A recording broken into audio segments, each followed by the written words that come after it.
लवकर करणारा फेकून देऊ रस्त्यावर आंबे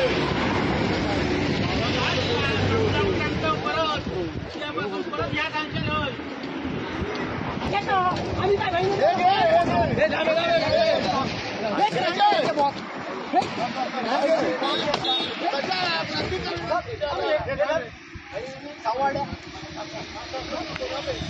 व्हिडिओ काढ समोर आंबे कर्नाटकचे आंबे आहेत ना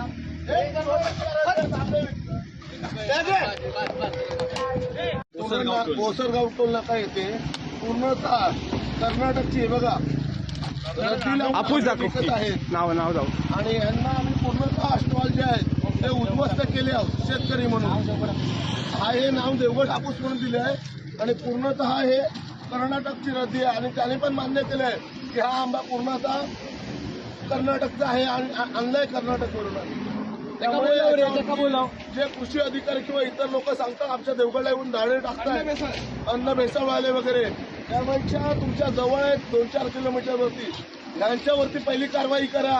आणि प्रशासनाला पण सांगतो की हे पहिलं बघा आणि नंतर आंबा बागायचा न्याय देत नाही ते बघा.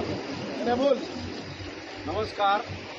आज कोसरगाव टोल नाका इथे जे आंब्याचे स्टॉल लागलेत, खरं तर हे स्टॉल सिंधुदुर्ग जिल्ह्याच्या पूर्ण हायवेवर खारेपाटणपर्यंत हे स्टॉल लागलेत आणि या स्टॉलवर देवगड हापूस म्हणून आपण बघू शकता. देवगड हापूसच्या बॉक्समध्ये हे कर्नाटकचे आंबे विकले जात आहेत. याचं उत्तम उदाहरण म्हणजे या बॉक्समध्ये कर्नाटकच्या न्यूजपेपरची रद्दी आहे आणि आम्ही या ठिकाणी विचारणा केली असता या ठिकाणी हे आंब्याचे बॉक्स आम्हाला या ठिकाणी भेटलेत. आपण पुढच्या व्हिडिओत बघू शकता की हे सगळे आंब्याचे स्टॉल आम्ही उद्ध्वस्त करण्याच्या मनस्थितीत होतो.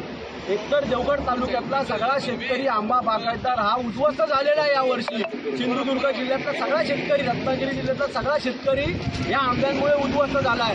आज जो मार्केटमध्ये रेट पडला आहे तो फक्त ह्या कर्नाटकच्या आंब्यामुळे रेट पडलेला आहे आणि हे रत्नागिरीची देवगड हापूस रत्नागिरी हापूसच्या या बॉक्समध्ये ही रद्दी टाकून हे आंबे पर्यटकांची दिशाभूल करून विकत आहेत. त्याचा जाहीर निषेध करतो आणि हे स्टॉल उद्यापासून लागता कामा नयेत. खरं तर देवगड तालुक्यातल्या आंबा बागायतदारांवर या ठिकाणी अन्न व औषध प्रशासनाने कारवाई केली. त्याचा व्हिडिओ गेल्या काही दिवसात आपल्यापर्यंत पोहोचला असेल, परंतु हे कर्नाटकच्या आंबे विकणाऱ्या लोकांवर काही कारवाई होत नाही आहे. याचा आम्ही जाहीर निषेध करतो. त्यांच्याकडनं काय तुम्हाला पैसे मिळतात काय हे या ठिकाणी जाहीर करायचं आहे अन्न व औषध प्रशासनाने. मी ठाण्याचे आयुक्त जे बसतात अन्न व औषध प्रशासनाने त्यांना या ठिकाणी आव्हान करतो की लवकरात लवकर या सिंधुदुर्ग जिल्ह्यात जे कर्नाटकचे आंबे विकले जातात त्यांच्यावर कारवाई नाही केलात तर तुम्हाला हे महागात पडेल. बाहेरच्या राज्यातील आंबा विशेषतः केरळ, कर्नाटक, तामिळनाडू, गुजरात, कोकणातला देवगड हापूस, रत्नागिरी हापूस, वेंगुर्ला हापूस या नावानं राजरोसपणानं विकला जातोय. हे गेल्या 1.5 महिन्यापासून मी सातत्यानं सांगत आलेलो होतो.